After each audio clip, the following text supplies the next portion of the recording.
Hello.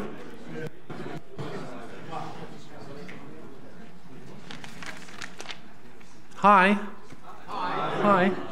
Welcome to NZNOG 2018. This room's going to get a little bit cosy, so just sorry. That's all I can say. So I'm just going to cover off a few vital things about health and safety before we get going, and then I'm going to introduce our first speaker, and then I'll come back and I'll ramble a little bit after that, because, you know, I like to ramble. So, right, here we go. Most importantly, coffee is just outside here, so there's a barista there, and at any time if you feel you need caffeine, you can go and ask for it, and they will give you some, and then you can drink it. It'll be great. Okay, so second emergency thing, bathrooms, after you've drunk the coffee, down on the left, so you go left and then they're around on the left, and evacuation is on this floor, so you don't need to go down the stairs or anything. If we need to evacuate, it's down to the end and then right. There's some double doors, you can see through some little bits of glass straight out to the street at the back of the building. So the back of the building is actually at street level here, so you just go straight out there. Cool, and there's something if we necessitate evacuation, an alarm will sound, and the helpful staff will help you. Cool. And the last thing is in case of earthquake. So who here lives somewhere between Christchurch and just north of Wellington? Yeah, okay, so follow the lead of those people to determine whether it's a big earthquake or not a big earthquake, okay? So if it's a big one and we need to get out, the alarm will sound and the staff will let us know. Stay calm, stay inside, because the biggest risk in an earthquake is actually being hit by something falling off a building, so just hang around inside for a little while. And then if we do need to evacuate, and so, you know, duck, cover, hold, so crouch, take cover, and if we do need to evacuate, we'll go out the same way out the back. Okay, cool. Excellent. So we're really fortunate this year. NZNOG has totally made it because we've got a minister speaking to us, which means like we've just gone up a big level. This legitimises us. It sadly doesn't legitimise Claire, but it's totally good for us. It's great for us, and we're also really good that well, I don't know. I'm a total socialist, so I think we've got a good change coming, hopefully for all of us as well. Cool. So Claire Curran, and she's got a really long title, so I need the slide so that I can. There we go. So MP for Dunedin South, that one I've got down. But the next one, the Minister of Broadcasting, Communications and Digital Media and Government Digital Services, which is that's a long title, and the Associate Minister for ACC and State Services. But it's the IT stuff we're most interested in. So big warm welcome for Claire Curran. Thanks.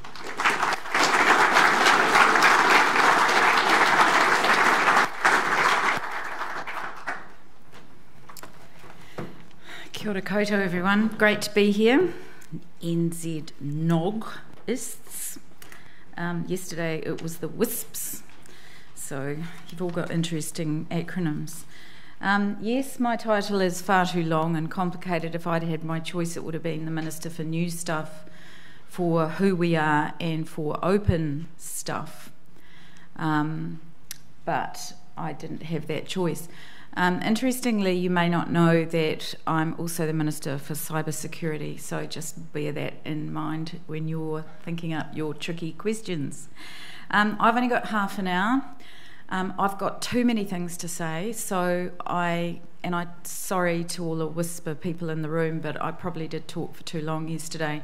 I'll try not to do that this morning. I'm just going to rattle through a bunch of headline things, really, that I'm thinking about doing, and that are issues. And I know you're all very highly technical, cynical people, as I've been told.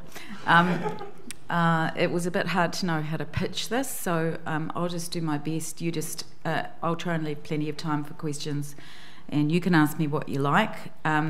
I will attempt to answer.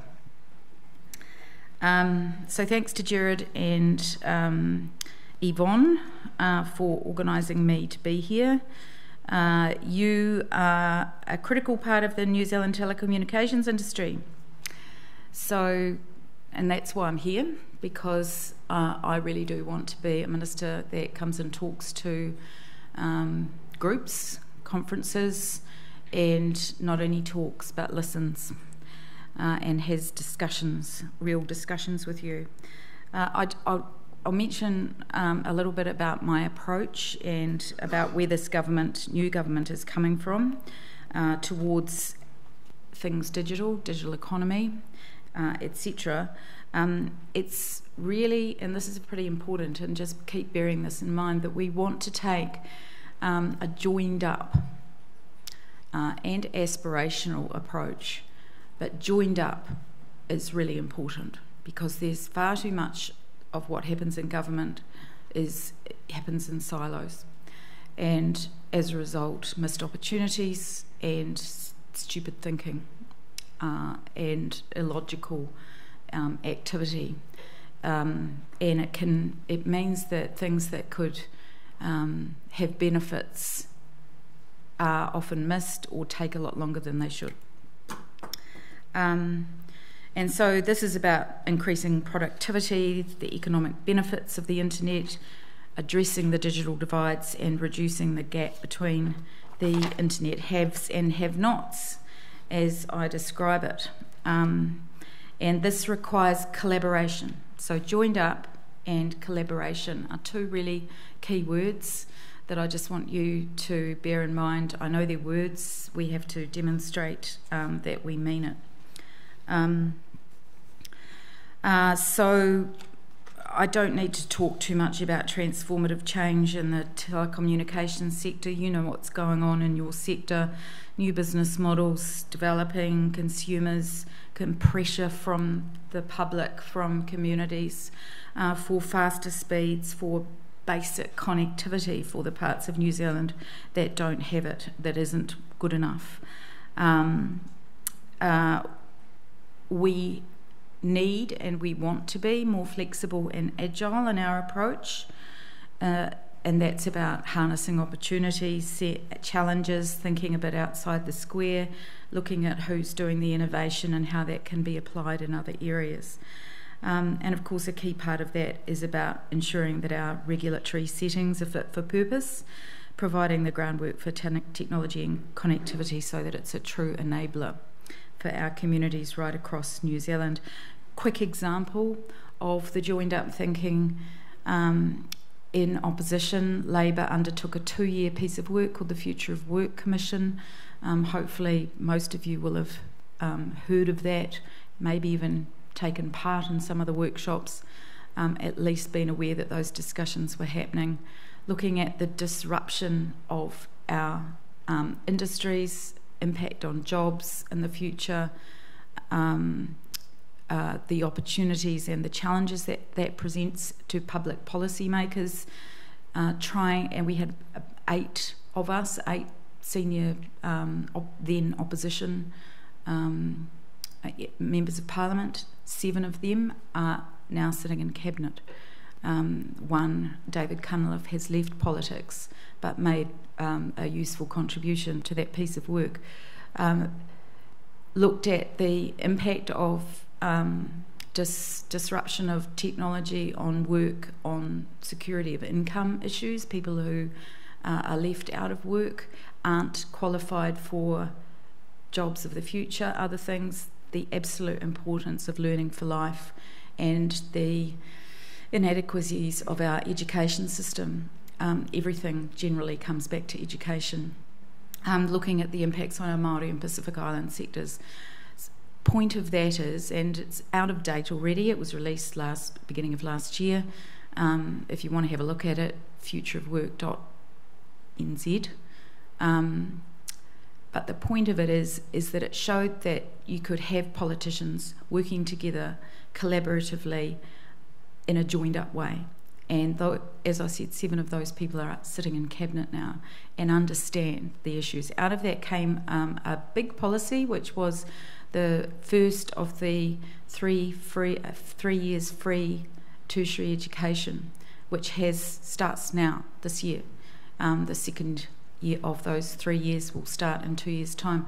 The point of that is not just aimed at universities, kids coming out of school and going into university. It's for the people who have never done tertiary education in their lives, who lose their job and need to retrain. They'll be able to afford to. The huge numbers of apprentices that we need to train, and the incentives that we need to provide to be able to build those 100,000 houses. This is a future-focused policy. We need a lot more of those future-focused policies. So I'm especially keen to engage with the sectors that I'm working with.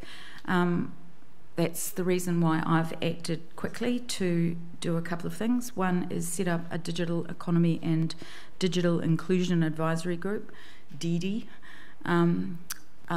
The applications of that close on the 31st of January. We've had about 63 applications so far. I'm anticipating we're probably going to get a lot more.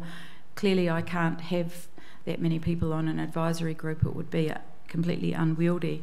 But the point of that is to try and bring the sector, the community, the people that care passionately and have knowledge and skills closer to government, so there can be good constructive conversations that are solutions focused and where they've got established networks that they can engage with. This is critical for me. Get that established as soon as possible, get a meeting happening within a month or early March at the latest. We've also started the search for the New Zealand's first Chief Technology Officer. The applications for that closed on the 15th of January, 61 applications, a process underway, wanting to make that happen as quickly as possible as well. Critical appointment, responsible to myself as the Minister and to the Prime Minister, and there will be a reference group of key ministers that will be working on a work plan with that individual. That individual will be tasked with creating a digital architecture for New Zealand to raise the importance, priorities of this this sector for our future, and how we make decisions, and to try and to push at the very highest level that joined up collaborative approach. So those are just a few of the things that I'm working on at the moment. Touching on connectivity, you all know about UFB and RBI and where we've got to. We're in the early stages of deploying the second phase of the Rural Broadband Initiative and the Mobile Black Spot Fund. Those contracts for UFB2 and RBI2 were signed before the election. Those decisions about exactly where RBI2 will be deployed are still being made. I'm feeling a bit frustrated about that. I know these things take time, but I'm very aware of pressure out there in communities and throughout New Zealand for better connectivity and for the absolute need for that to happen as quickly as possible, which is one of the reasons I went to talk to the WISPs yesterday, because I see them as being the SMEs. They're not great big entities. They are have the capacity to be, and in many cases are, fast innovators, and can demonstrate in smaller areas ways of addressing issues that lessons can be learnt from. So out of that you can take the message that I think we can do a bit better and perhaps do some things faster. Obviously we have to do that within the constraints that we have, but we can also be looking a bit outside the square. The message out of that is that I'm looking for ideas. I'm looking for people who've been sitting on their ideas, feeling frustrated about them not being listened to. There are more open ears now in this government. what else do I want to touch on? So what and behind that strategically sits an objective that digital inclusion in New Zealand is a key priority of this government. Equity generally is a key priority of this government. We see the digital divides, rural-urban affordability, those who can afford to access, those who can't, those who don't have the skills or the inclination because for whatever barriers, which we haven't done very much research into and we need to do more, is holding back our economy, is holding back social inclusion, is becoming a new measure of poverty. Otago University's Social Deprivation Index has identified lack of internet access at home as the highest weighted factor affecting social deprivation for working age New Zealanders. There's been very little research done in this area. There's been a few organisations like the 2020 Trust, the High Tech Youth Network, that have been focused on trying to do good work, but it's been very underfunded and not joined up. This government will, and we're making that a key priority. We've got an aspirational target of closing the digital divides by 2020. I know that's pretty ambitious, but it's a very strong signal that we want to move quickly in that area. I could go on and on and on here, but I won't. What else can I talk to you about? 5G planning underway in New Zealand internationally for the next generation of cellular technology, radical step change in capability over 4G. You know all that. So significant opportunities in terms of new technologies. We're aware that access to radio spectrum is a key regulatory hurdle for the introduction of 5G services. We're starting to prepare for this transition, want to make things as smooth as possible as we start to move into that 5G world. I know there were a series of 5G workshops run by MB towards the end of 2017, and that there is a roadmap being set out. So messages from me as the new minister, very keen to work closely with industry on the development of this roadmap. Want to be in a position to announce further details and invite feedback sometime this year, probably later this year. Need to know and to be able to provide certainty about what spectrum will be available and the process and the rules around this, and obviously that's pretty important, and recognise that some of you have got investments in other technologies and that those investments are reliant on spectrum that could otherwise be used for 5G.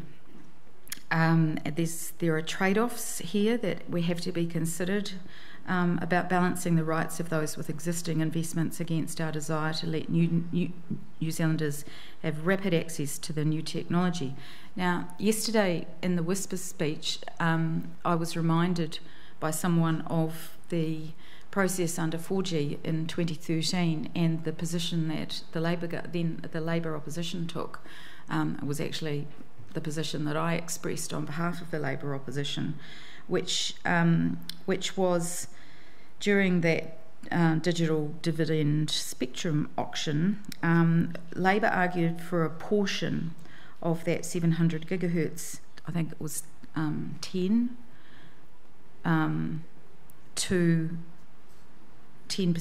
to be held back for the Crown for future-proofing. Now that didn't happen, but it has reminded me of the arguments that went on and the discussions that went on. I'm not espousing, for all of those listening out there on the live stream, I'm not espousing any new government policy here today on that, but what I am signalling is that we will be thinking very carefully about that process. We do want to take a future-proofing approach to these opportunities that come along. So that's probably quite important. What else can I talk about? Because I know you're going to have lots of questions for me. Telco review. There's the Telecommunications New Regulatory Framework Amendment Bill, which is now before Parliament. Submissions close on the 2nd of February, and there will be a select committee process on paying close attention to what submissions come in. Key aims of the bill: introduce stable and predictable regulation for UFB fibre post 2019-2020, to remove the regulation of copper lines where fibre is available, streamline regulatory process to enable the rapid response to any competition problems, particularly in the mobile market, and improve the quality of service for consumers by increasing regulatory oversight. Industry does seem broadly supportive of the policy underpinning the bill, and the new Labour-led government concurs with that. As I think we said in the first reading speeches, we are paying attention to a few matters and the views out there on those. That last point, actually, around consumer, the issues for consumers, is something I think needs more attention paid to. It's something that I'll be speaking more to the leaders, the chief executives of the telecommunications bodies in weeks to come around what can be done without a regulatory approach, what can be done better in that place. This is being raised continuously with me by the members of the public, by communities, but also by the likes of the Commerce Commission, etc. So that's another area that I'm signalling. I'll just mention a few headlines in case you are interested in talking about these things. International connectivity, we're making strides in that. I know Hawaii is in the room, visited the responder last Friday. Very pleased to see finally that we are actually getting, not just talking about, but getting that second cable. Good for competition, good for future proofing, good for resilience. This is good for New Zealand generally. Other things that I am thinking about, in February we have a group of nations meeting in New Zealand, which New Zealand is hosting, called the D5 nations. It's actually become the D7. The Digital Five Nations: New Zealand, the UK, Estonia, Israel and South Korea, likely being joined by a couple of other countries.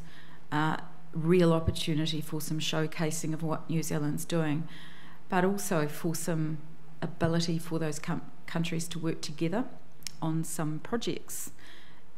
Smaller countries, not the big ones, can take a more innovative approach and build those really strong relationships. So just signalling to you that digital rights is going to be on the agenda at the D5, starting to look quite closely at freedom of expression, privacy, right to access, and the right to know. The right to know what's happening with your data. And that's things that discussion that's starting to emerge quite strongly in New Zealand's public sector around data governance, and also about the impact of algorithms and the lack of algorithmic transparency. These are big issues. They have consequences for nations, and I think this is an opportunity. I'm going to stop there because I could just go on and on. I just want to know what you're interested in, so just ask me questions.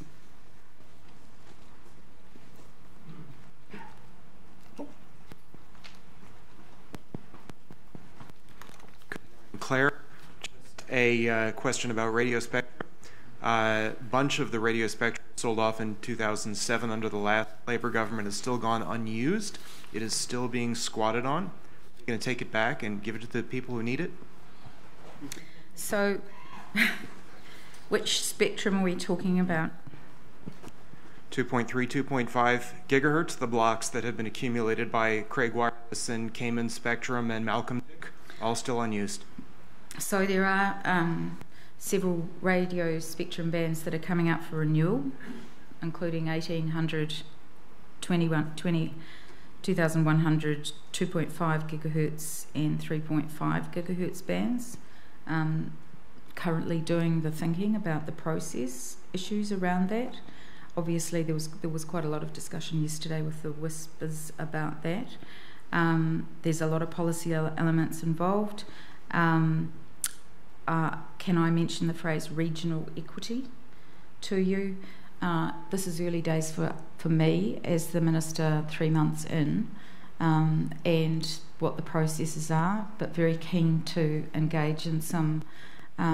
This is not going to be a process that will be decided behind closed doors without engagement with the sector.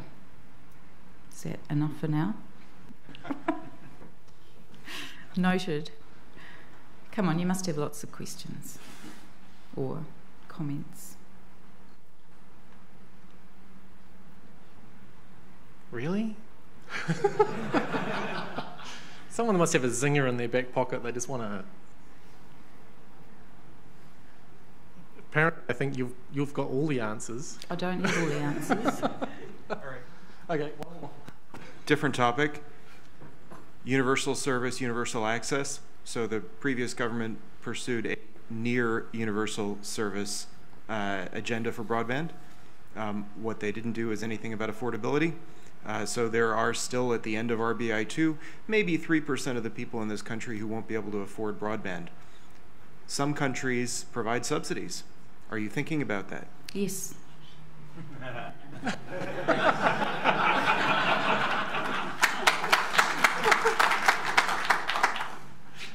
Oh, here we go. Okay.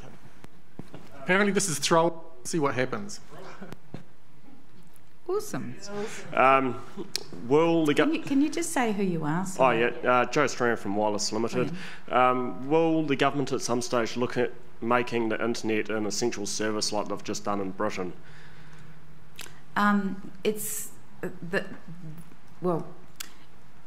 just talked about digital rights. The right to access as being one of those rights. So I think that gives you a bit of a steer. It's how and what is, and these are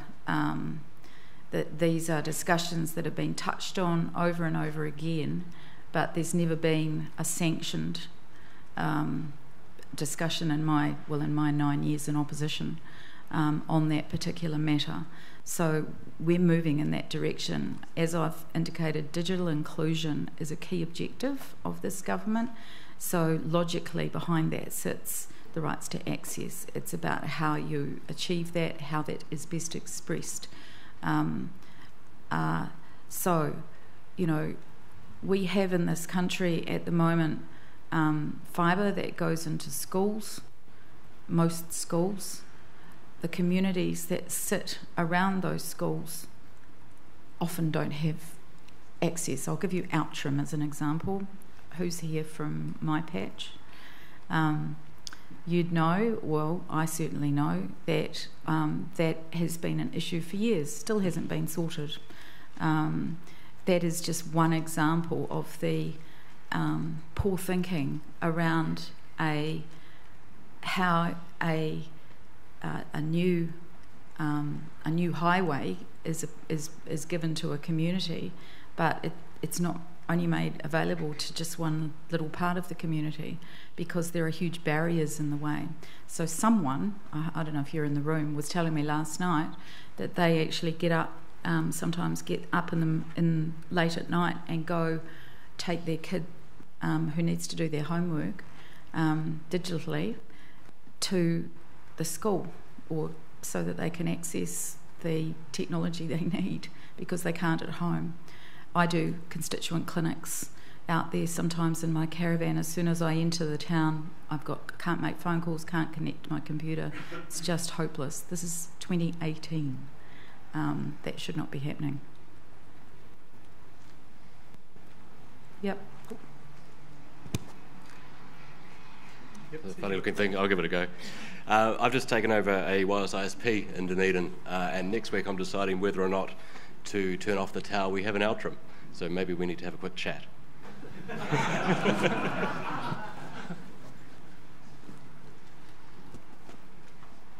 You're all a bit shy. Thought you were highly technical and cynical. Jonathan Sadler. Hey, you may have seen in the media just in the last few weeks there's been some talk regarding the Mobile Black Spot Fund and a number of communities just, I think, I'm an Aucklander so I don't know exactly where, but just up from Queenstown here. Past. That's the one. And some of and there's vast areas where there's no mobile coverage. Some of those areas are included in the Black Spot Fund, although a long way away, and others aren't. What's your view on the areas that aren't, from what I understand, totally uneconomical for the private sector to fund, with the number of users, mobile access in those areas? What's your view whether the government should invest more in that for the general public, or whether it's just money down the tubes type thing? It's not money down the tubes. So that's why there is the Mobile Black Spot Fund and the RBI too, because it's not economic, because it hasn't been done, because it hasn't been economic.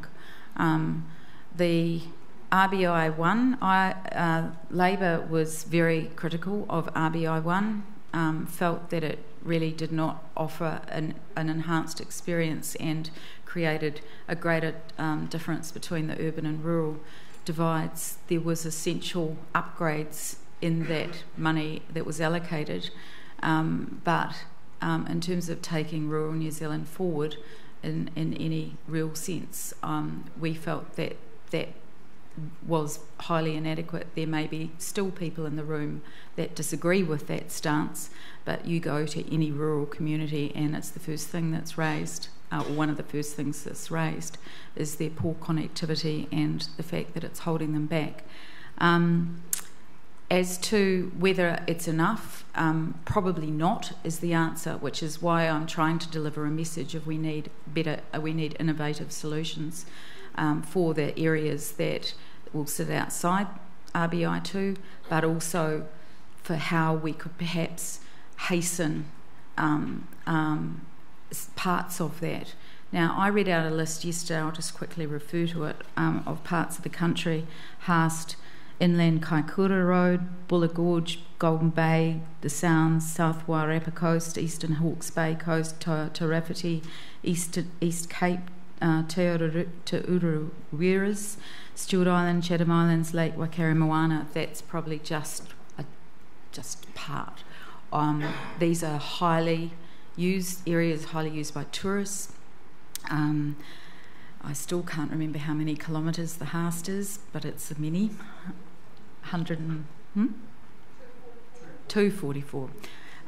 That's a hell of a long way to have no mobile coverage. Safety, high accident, where accidents occur, can't call mobile phones. Communities increasingly becoming more isolated. So, point is, I have asked officials to come back to me with their ideas for how we can ensure that those parts of the country aren't waiting another 4 years for any decent connectivity. That's not an easy thing, but there are some ideas floating around already. I'm not waiting 6 months, I'm meeting in a couple of weeks. I'm going to Haast myself. Things will happen faster in those areas. There are other ways of looking at it. If you've got ideas that you want to put into that mix, feel free to get in touch. Cool. I've actually got a question myself. So I'm Gerard from TradeMe. So thinking about your comment around data and algorithms and access to your own data, has the current government got a view on the establishment of a data commons for people to store their data in? And if so, how are you thinking you'll protect that from corporate greed, but also how will you protect that from potentially overzealous government entities trying to get into data that people don't want them to see? They're all really good questions. This is the discussion that I'm embarking on with Minister James Shaw, who's the Minister of Statistics and has responsibility for for statistics and data management. This flows into my open government responsibilities as well. This is a critical area that has been, in my view, there's a little bit of work being done on it. The Chief Science Officer actually has written, done some writing and some thinking in this area and has some very good input. But this is an area that needs an awful lot more attention. For instance, the previous government's social investment strategy, which has some quite interesting and quite exciting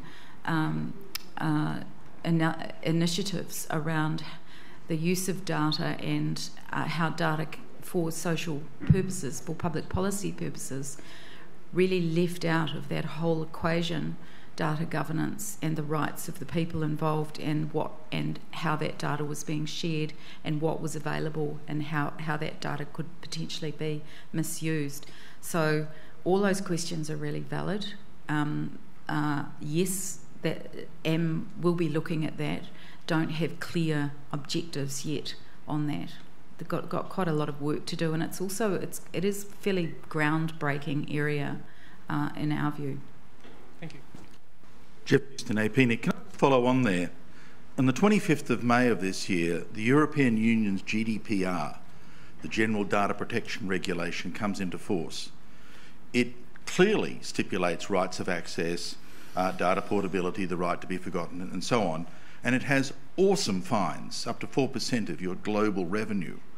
Do you think, in a regulatory sense, the European Union has gone too far, or do you think that's a useful template for measures that you need in this country and in many others to enforce a similar regime on these countries about what the relationship is between an individual and the data that's out there about them?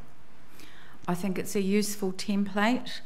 Haven't had a chance yet to look deeply at the implications for New Zealand and where it fits within our existing regulatory settings. Just touching on a couple of things that do need work immediately in New Zealand. One is our privacy law, which is really quite out of date. The Law Commission did a review of our privacy law in 2012. There were a whole lot of recommendations, I think 202 or something like that, none of which have been implemented, two of which were promised to be implemented by the previous government, was to do mandatory reporting of data breaches and to give the Privacy Commissioner more clout. We want to move relatively quickly to be bringing up our privacy law. It does need another look now because 5.5 years or something has gone by, and things, and as you say, there's new things in the mix that need to be taken into account. So that might delay things a bit, but consider that to be a priority. I know you people, and you've got somebody talking about it later, fairly exercised by the TICSA regime. So in the last 5 or 6 years, we've actually had several iterations of our security legislation changes, but we haven't done the privacy work. So we've got security up here and privacy down here. It's out of balance, and we've got to get it back in balance. And the European stuff is a really useful guide. It's a useful template. They've done a lot more of the thinking that anyone else has done in the world. So yes, we'll be looking at that. I think we're pretty much out of time. So thank you very much. Thank you, Claire.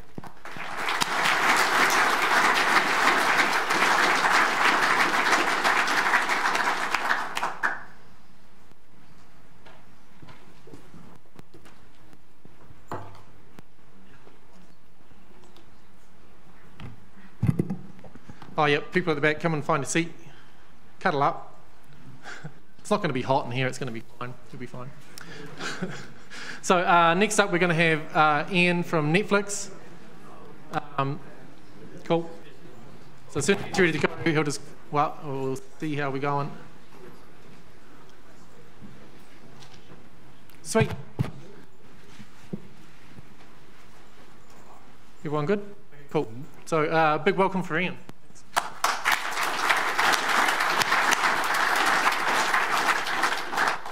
Hello guys, it's great to be here.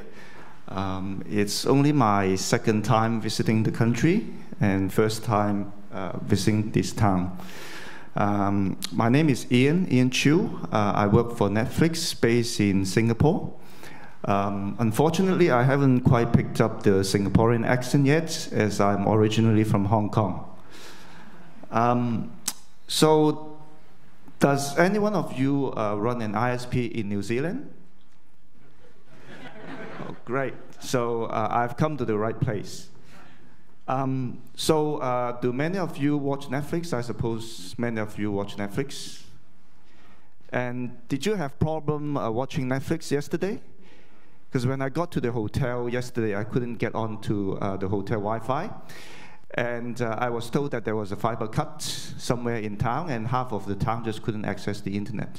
So I was panicking for a little while, and ended up using up my Vodafone data, because I had to do some work instead of watching Netflix yesterday, sadly. To prepare this presentation, of course. I was talking to the taxi driver yesterday who drove me from the airport to hotel.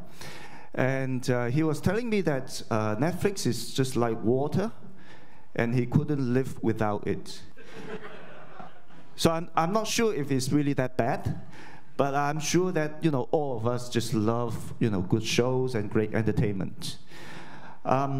So before Netflix was founded back in August 1997, I just wonder what people were doing in terms of getting their entertainment. So radio, it was invented back in 1920s, I believe, and I still listen to the radio, from time to time. And then, people were watching black and white TV, from the 40s to the 70s. And then, here came the color TV, in the 1980s. And not so long ago, only just over 10 years ago, we started offering the video on demand over the internet. So arguably, Netflix invented the internet TV by designing and building, the architecture for video streaming over the internet in order to improve the quality of experience at a low cost. So basically, our architecture for video streaming consists of two parts, right? One is the data plane. The other one is the control plane. And then, of course, you need a Netflix device, whether it's your mobile phone or laptop or Apple TV or a smart TV, in order to stream the movie or TV show. So just imagine, you get onto Netflix and, you see a show that you would like to watch, like Stranger Things, for example. The moment you press the play button, it will go to the control plane, right? And that's before the streaming starts. And then, after going through a few steps, which I will, talk about in the following slides, the streaming starts, and it's handled by the data plane. So what's the data plane? Right, well, before we talk about the data plane, of course, I need to introduce to you, the term Open Connect. It's Netflix original. It's not a TV show or movie. It's actually a program that we offer to the ISP. So before we, explain to you what Open Connect means, I suppose everybody knows what a CDN is.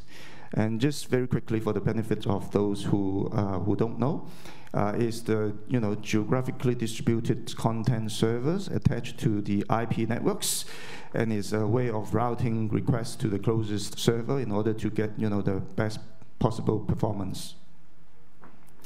So a bit of history for Open Connect. Just what I mentioned now, we started offering video on demand over the internet. The streaming was launched back in 2007. And back then we were using third-party CDN before we actually built our own called Open Connect in 2011. So the Open Connect is a program that we offer to the ISP, and we actually provide free hardware, what we call the Open Connect appliances, or simply OCA. And you can see the good old 4RU box. It's one of our storage units, and which typically has around 280 terabytes of storage. And you can see in the picture that there are 2 power supply units, it can take up to 4 10-gig links. And it is very efficient because even the old box, the 4RU, which is double the size of the latest storage unit, which only takes up either 1 RU or 2 RU. This box is still considered to be quite efficient by today's standard, because the power consumption is only around 500 watt. With a throughput of up to 20 gigabit per second. Apart from the storage OCA, we also have the flash, or what we call the offload OCA, and that's when your traffic get to a higher level, say around 50 gigabit per second per site. Then we start offering you the flash OCA. And this is a picture of our routers in New York. And this is just a picture of our typical IX POP. So we have cache servers deployed in our IX POPs, where we also peer with the ISP partners.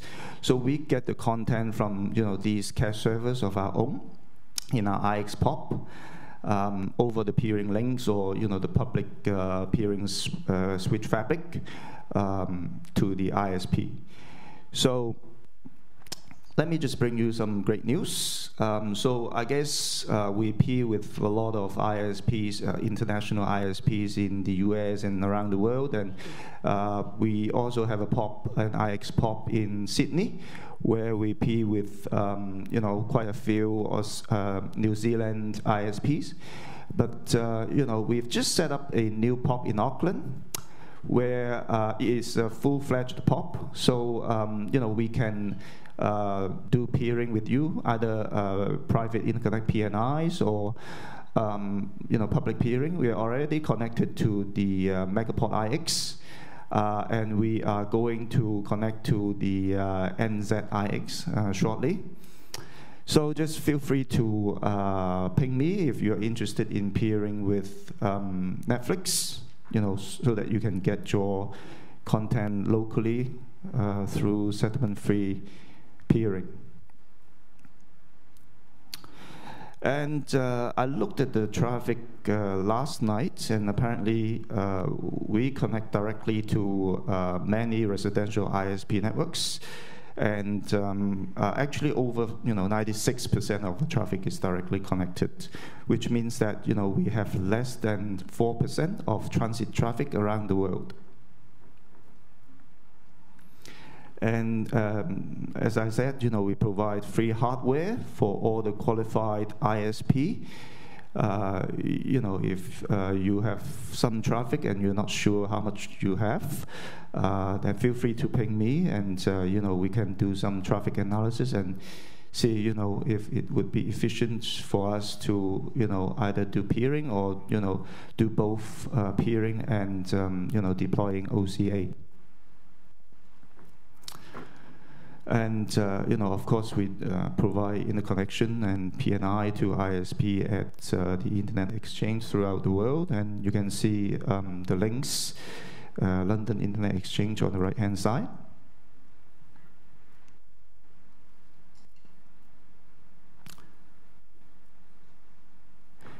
Okay, so basically, you know, we peer with ISP, just like what I said, at the IX location, you know, through private interconnect or public peering.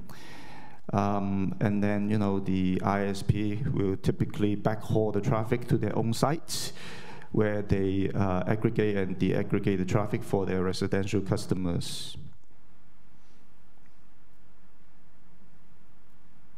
And of course, you know, in order to make it more efficient, particularly for the ISP with a lot of Netflix traffic, we can also deploy the OCA box in their own site. So basically, the boxes will be embedded to their network. Okay, now quickly move on to you know, another important part of the Open Connect architecture. So we've talked about the data plane, which is to actually store and deliver the data or content. And then, you know, we have the control plane, which is, you know, about setting up the streaming. So, you know, just imagine, you know, you want to watch Stranger Things again. And, you know, the moment you press the play button, the control plane will determine, you know, what we call the preferred experience. So obviously, you know, the title you would like to watch. We also need to know the location, you know, based on your source IP. And you know, the device that you are streaming from, whether it's a laptop or Apple TV or mobile phone, and also, you know, the language you choose, right? I mean, it can be Chinese or Spanish or German, you know, and also, you know, things like subtitles, or sometimes, you know, we have the dubbing as well. And we also try to find out, you know, the network types, the connections, you know, whether you stream from your broadband connection, whether it's Wi-Fi or wired, or, you know, you use your mobile data to watch Netflix. So, you know, after we've got all the details from you, and, you know, that's exactly what you want, we also need to find out where we can get the content, right? So now we have a POP in Auckland. Obviously, you know, we can get the content from Auckland. If you peer with us in Auckland, you know, we can hand off the traffic to you locally in Auckland if you are, you know, an ISP in Auckland, or, you know, if you have a POP in Auckland, and, you know, you can do peering there. So this is a high-level diagram of, you know, how our control plane works. So first of all, we have deployed thousands of, you know, OCAs around the world, whether it's, you know, built within our own IX POP or embedded in an ISP network. So from time to time, the OCA report the health status, the routes that the ISP announced to it, as well as the available assets, you know, things like the pictures, or you know, the content, the movie, the TV shows that are, you know, stored in the OCA box. And then, the moment you press the play button, you send a request to the control plane, and the control plane will try to find out, all the details that I just mentioned to you, your location based on source IP, the title you would like to watch, and, the device and connection, etc. We also need to, check the license, whether, we can actually show you the title that you would like to watch in your country. So obviously you can watch Stranger Things in New Zealand. And then, through the playback apps, we determine all the assets, and then, we do the steering. The control plane will make the steering decision. Try to find the OCA, which is in the best position to serve this particular end customer with, the device that, he or she uses to stream Netflix. And then, the control plane will return the URL for the OCA. And then, through the playback apps, you can contact the OCA, and the OCA start, sending the traffic to this end user, and the streaming starts.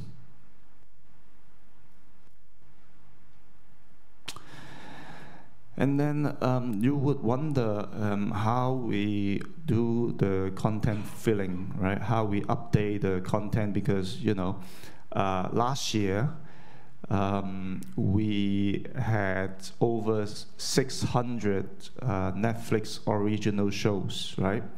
That's more than one title a day. And I mean, we spent a lot of money. We invested something like $6 billion only on content, right? But not other things like, the Open Connect, for example. So it's a lot of content. How do we update the content? Well, the answer is we update the content when you guys are sleeping. So basically, we do the cache fill during the non-peak hours, typically between 2 a.m. and 2 p.m. when the traffic is the lowest. So it really doesn't cost you anything, in terms of transit traffic,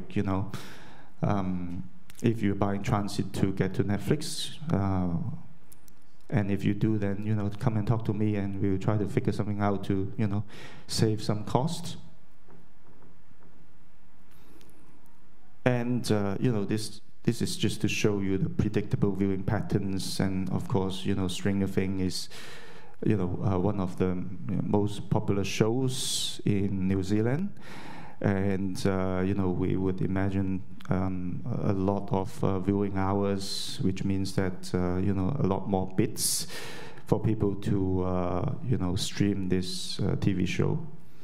And then, of course, we also have the long tail, maybe the less popular or the older titles that people might only watch occasionally.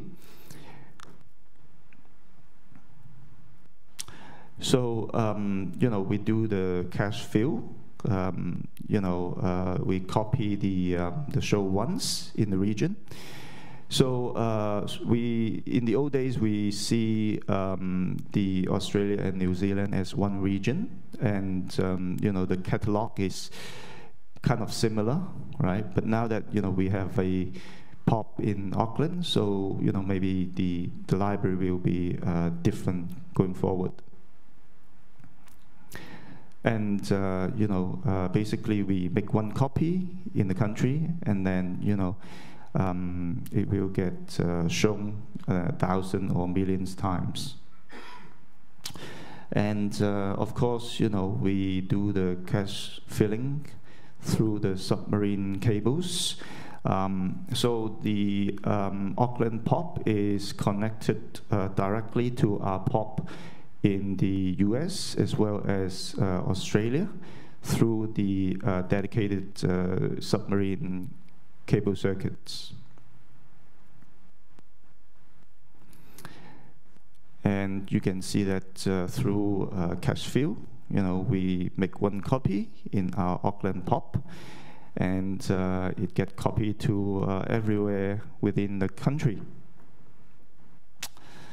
And like what I said, it doesn't really cost you anything for the cache fill, because we do it during the non-peak hours.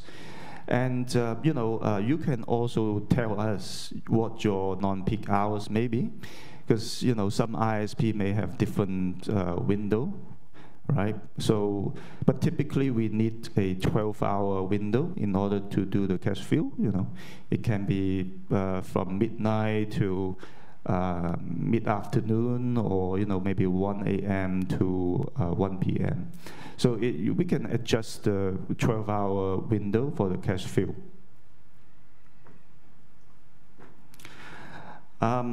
So this diagram just gives you an example of the benefit of deploying Netflix cache servers or the OCA with us.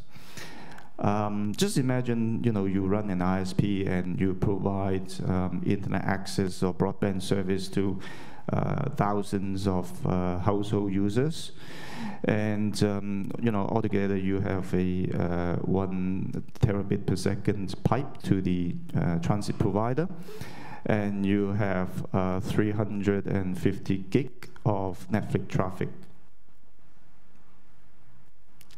And after you have deployed OCA with us, your content is cached locally, right? Which means that during peak hours, you no longer need to pull the Netflix traffic through the upstream provider, right? Instead of pulling the traffic through upstream provider, you can get the traffic locally from the box underneath. So you can end up saving, 350 gig of transit traffic. So that's the end of my presentation, and I think we still have a couple minutes before, oh, maybe we don't. But I've actually spent only 22 minutes and 10 seconds to do my talk. So I've actually made up a lot of the time. And but I mean, never mind. I mean, if you don't have any questions, or we don't have time for questions, just feel free to send me an email, or we can talk during the break or lunch, or after the conference. And my email address is very easy to remember. It's i@netflix.com. You won't miss it. Thank you.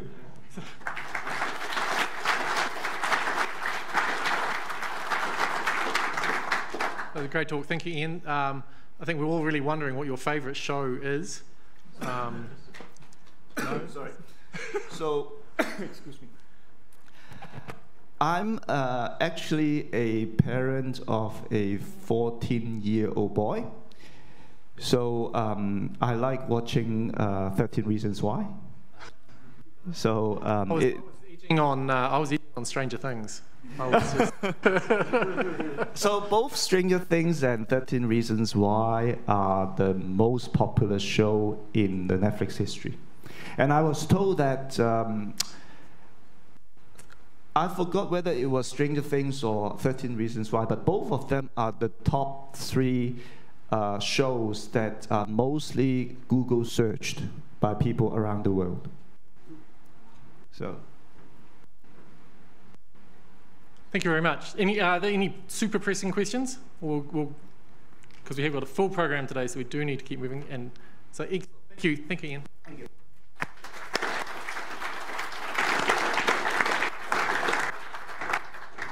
Cool. So next up is Brad, who I can't help but introduce as Brad from WAND, but he's not WAND anymore. He's got a real job and stuff, right?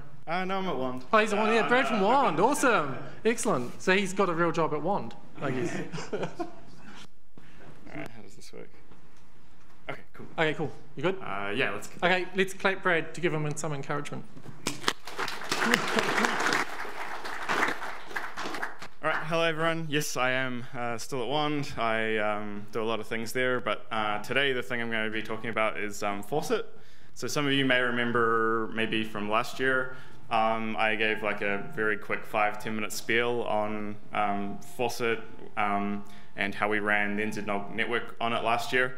And I'm going to talk about a bit more this time because I've got 30 minutes, so that's pretty cool. But first, a bit of a recap for those that weren't in NZNOG in Tauranga or don't remember. So it's a SDN controller. So basically, you can think of it as a control plane implementation that runs on a bunch of servers instead of your traditional distributed control plane that runs on embedded CPUs all around your network. So our goal is to be an extremely lightweight and simple to deploy one. So unlike other controllers out there, we've got a small code base. It's 10 to 15,000 lines of code. It's Python. It's easy to read, easy to modify, and that kind of thing.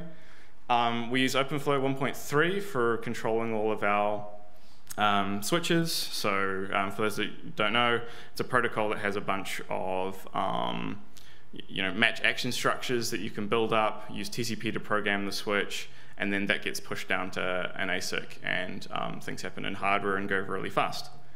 So one thing we do at Fawcett is we like to support as many vendors as possible. At the moment, I think our official list is somewhere in the order of 6 different vendors.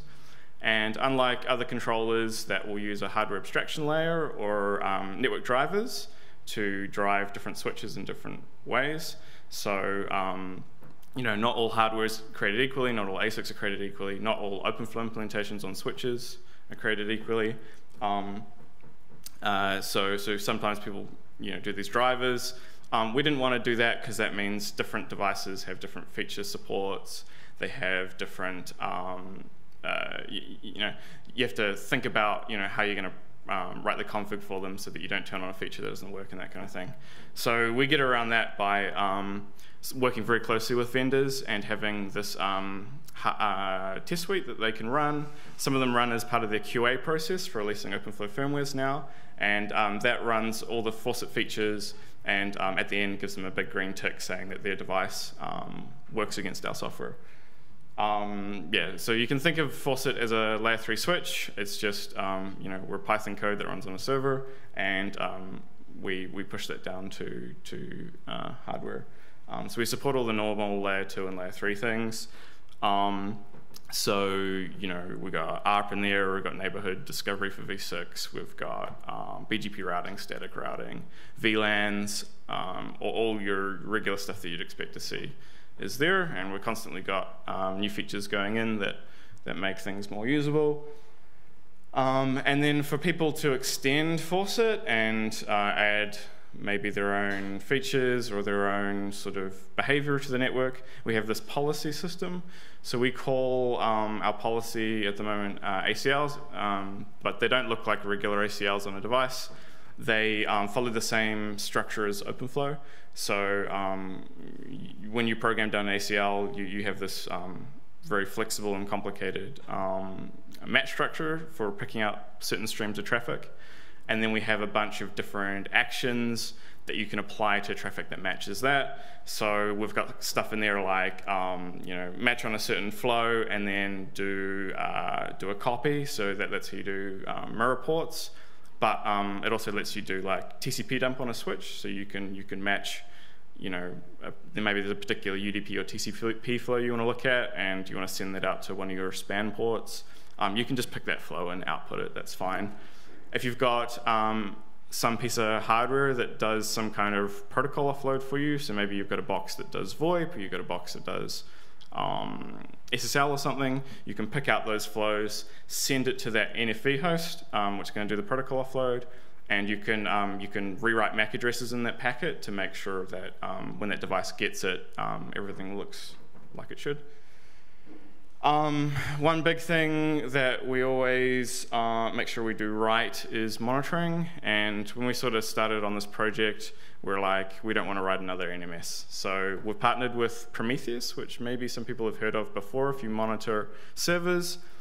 So we do that for the network layer. So what we poke at Prometheus is your traditional byte counters, packet counters, error counters, and that kind of thing.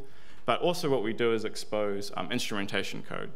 So The faucet controller will tell you what it's doing about learning, what it's doing about how many routes it has, what it's doing about various parts of the code, and we give you visibility over that so that you can do sort of capacity planning on your control plane. As I alluded to before, our code base is quite well tested, so we have both unit tests and integration tests.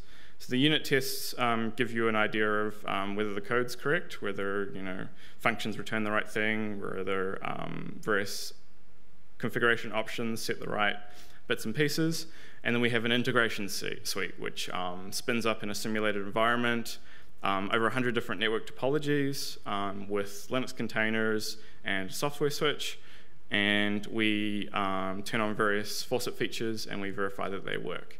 So we verify VLANs, give you isolation. We verify, if you add a route, you can now route to that host.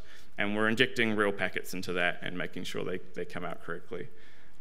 So that's how we know that when we write some code, it's going to work on a network. Because not all of our programmers for faucet, have networks, but that's not a problem when you've got a test suite.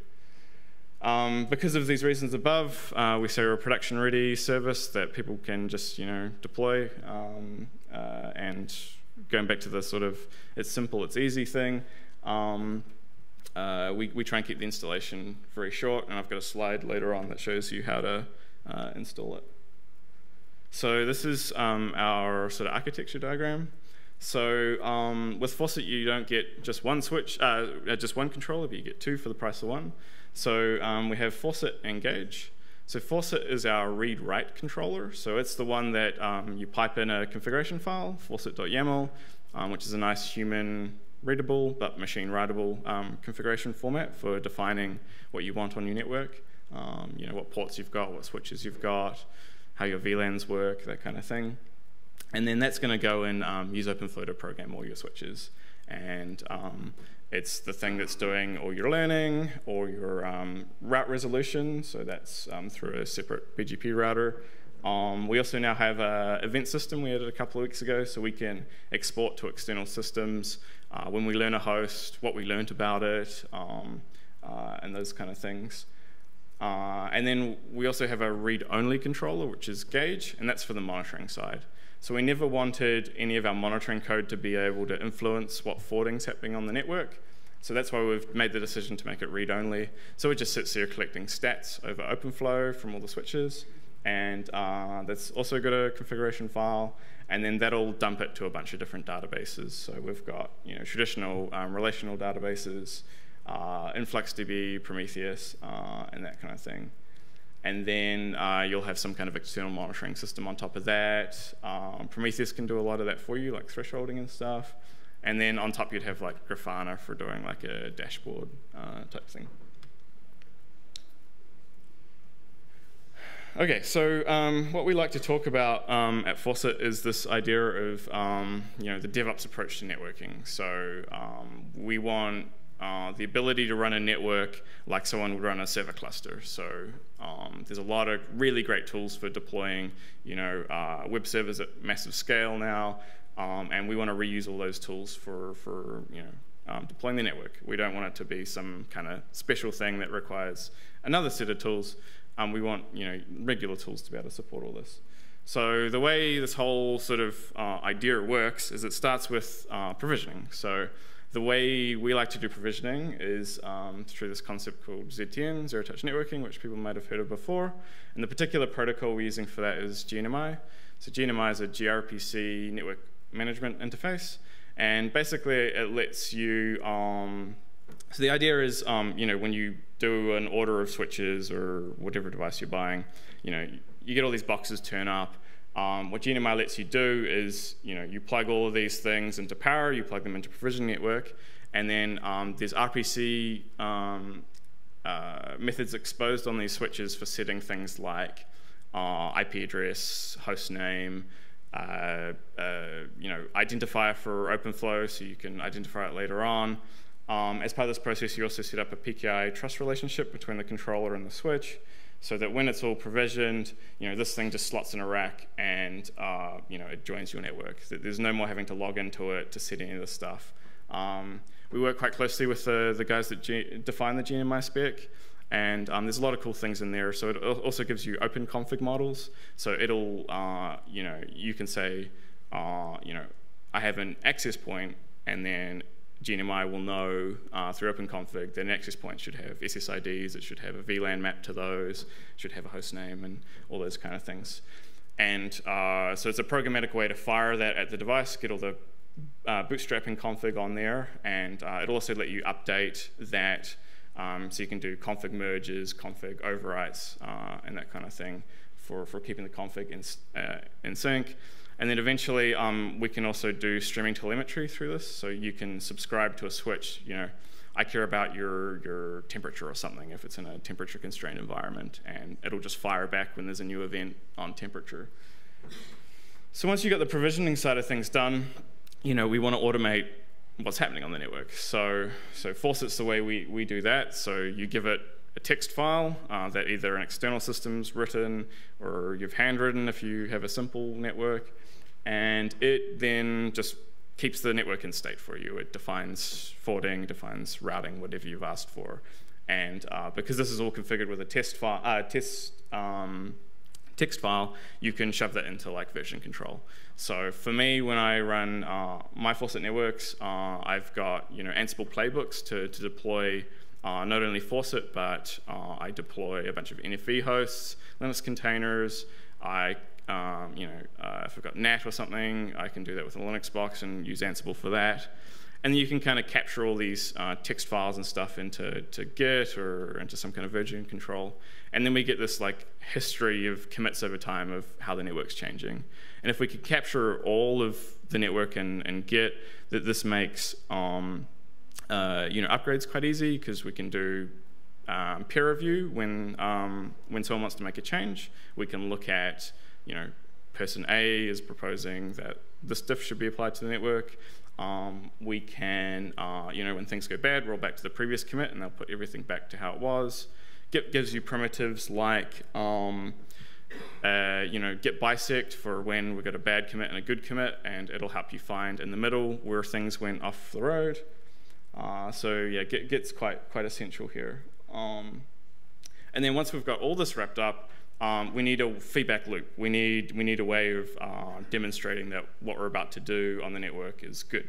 So this is going back to the test suite. So if we define all the important things on the network, all of our services, all of our, what our users do, what protocols we need to do, if you capture them in test suite cases, then you can, have a integration system take, what's about to happen on the network.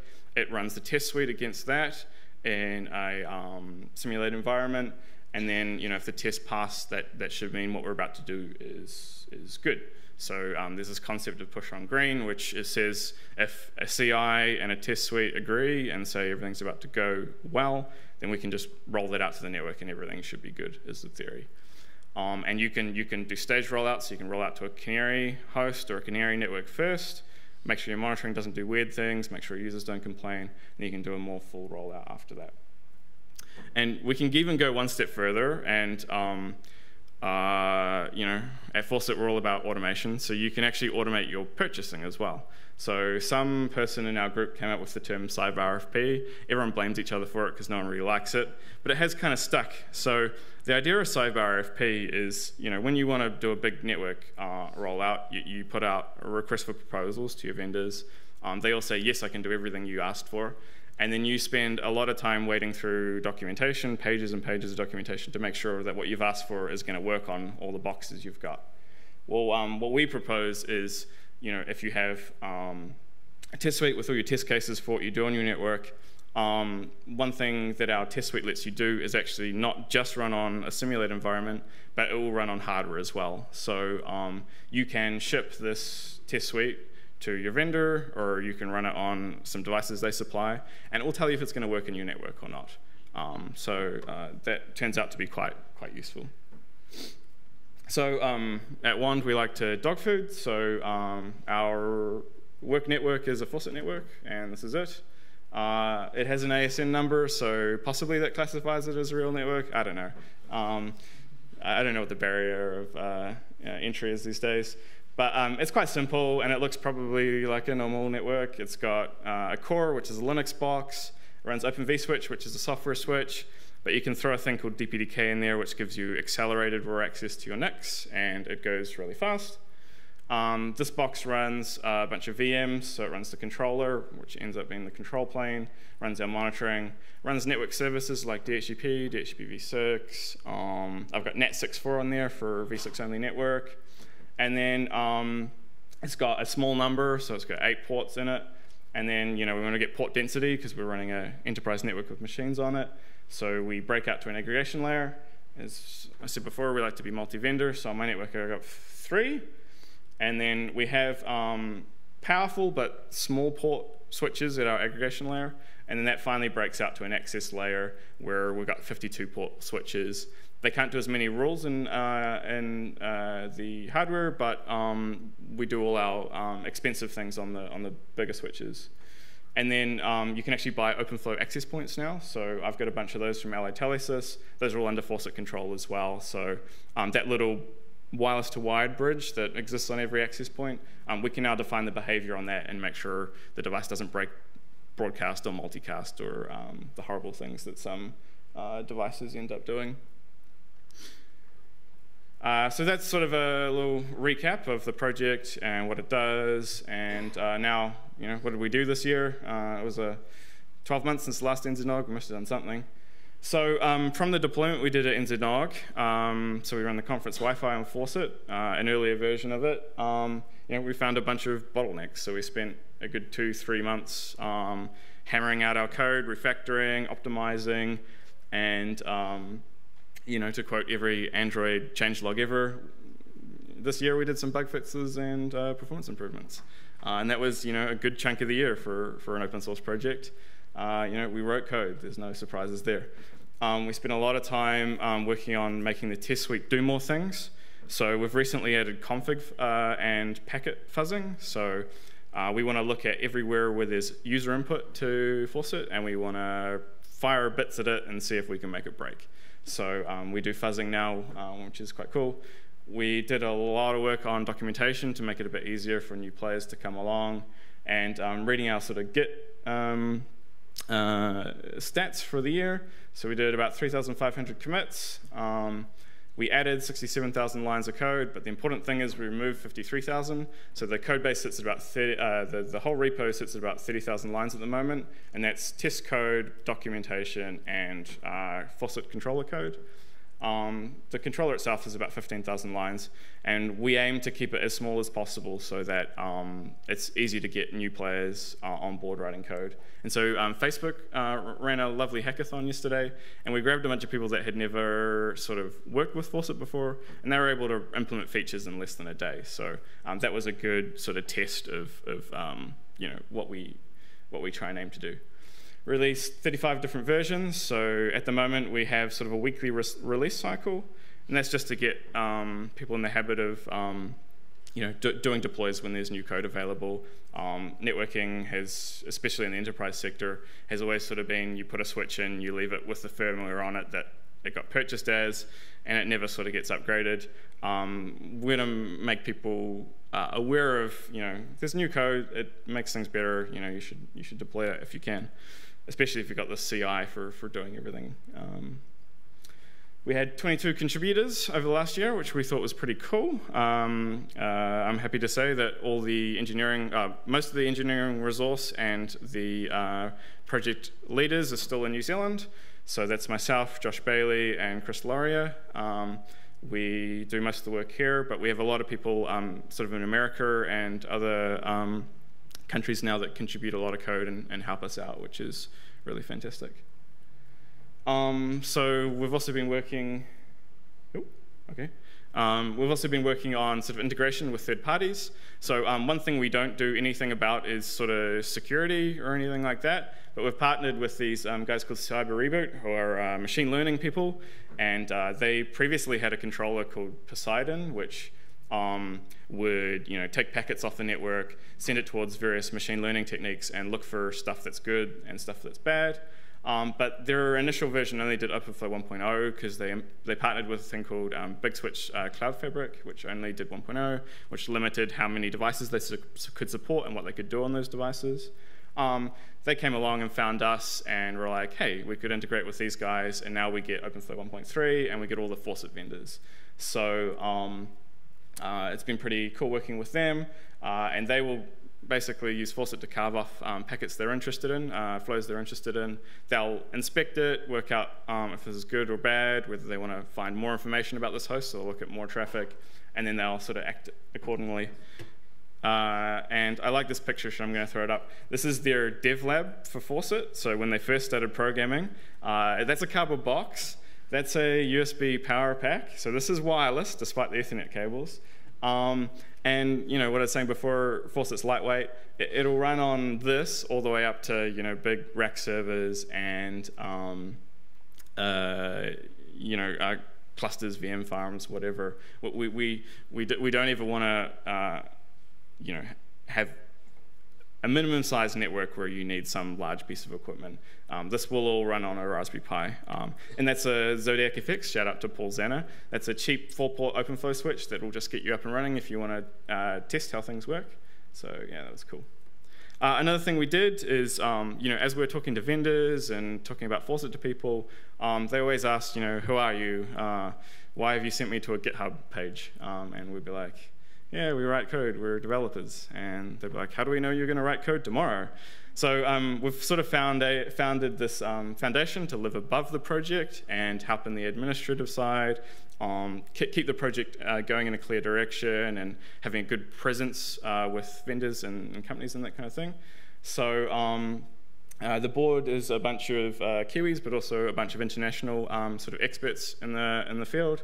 So our Kiwis are Angela Nash from Rian's, Richard Nelson from Waikato University, Ian Welch from Victoria University, and then we've got a bunch of people from R&E and major tech company who also sit on the board. If you're interested in interacting with Faucet, if anything I've talked about today sounds interesting, you can talk to, I'm going to put Richard on the spot, he's sitting here, he's in a red shirt, come talk to him. If you want to talk about technical things, I'm happy to talk as well. We ran a conference. So this was for users and vendors. We had over 60 people participate. It was at Lawrence Berkeley National Lab in Berkeley in California. We had a bunch of people talk about, what features they're developing for Faucet, what they use it for. Vendors talking about how we can change our pipeline to be more efficient, that kind of thing.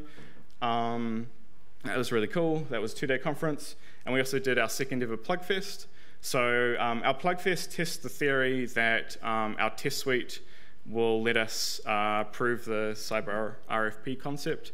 So we deliver all our vendors that are going to participate a test suite, and we tell them we're going to run a version of Faucet that matches up with this test suite. They go away, pick off devices off their shelves that run OpenFlow implementations they're working on. They pass the tests, they tell us they passed the tests, and then they turn up and they plug into a controller we supply with a config they've never seen. So we've never seen the devices that they're bringing, they've never seen the config we're supplying them, and we plug in and build a big distributed multi-vendor switch. And so we built one this year out of Cisco, LA Telesys, NovaFlow, and OVS, and that all worked. And we're really excited to see implementations for GNMI, which we weren't quite expecting, from 3 of the vendors as well. So this is all sort of an active area of work, and it's quite exciting. So we also did it again. We built the Wi-Fi network for NZNOG this year out of Faucet. I'm happy to say I didn't do as much work this year. The fine folks at Rian's, in particular Chris, Aaron, and Paul, spent the hard yards and long nights this year building our network. And a big shout out to LA Telesys and HP who donated the hardware, the OpenFlow compatible hardware. So the network sort of looks like this is the topology. So Rian's have some stuff, and it's in some places. I don't really know. We plug into it anyway at the end of a fiber, and there's some lights that come out of it. And that goes into a Linux box, which is running all our services and running our Faucet controller. That plugs into an LA Telesys switch at the core, which then breaks out a bunch of VLANs to the Aruba switches, which are OpenFlow controlled, and a tough switch, which isn't. So the dotted lines are open flow control links, and the solid lines are VLAN tunnels.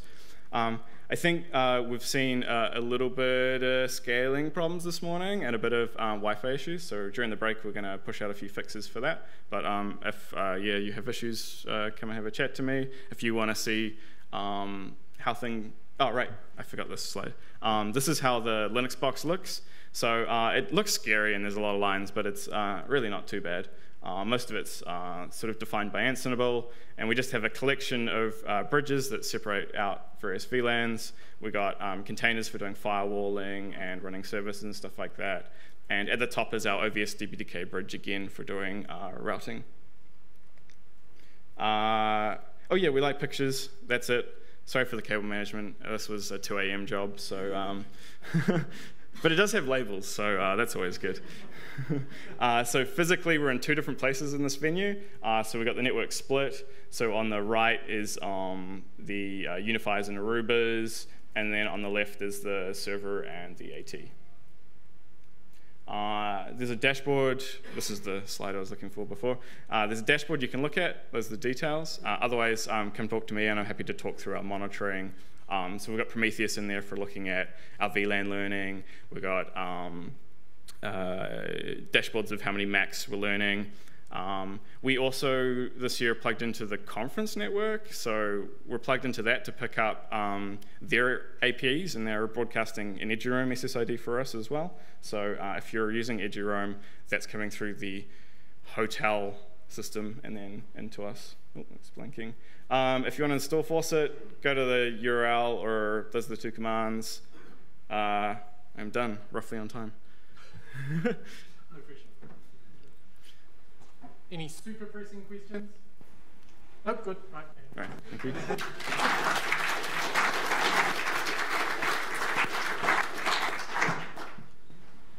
Cool.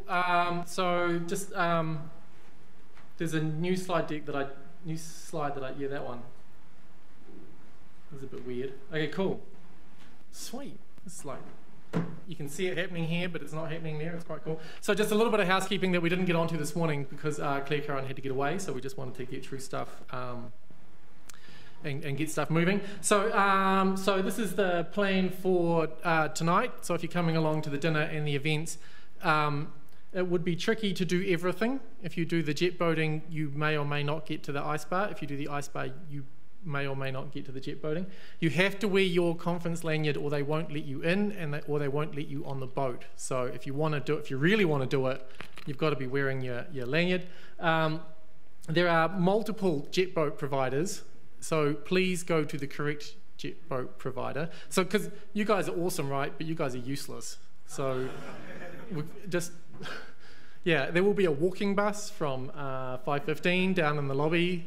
Everyone hold hands, no one get lost, remember who's in front and behind you, and the zero ice bar. There's also multiple ice bars, so we're going to the zero ice bar, and it is 1 drink per delegate. So I guess if someone's not there, you could pretend to be them. I don't know how this works. And they will provide coats and gloves, and also on the jet boats, they will provide the life jackets and stuff.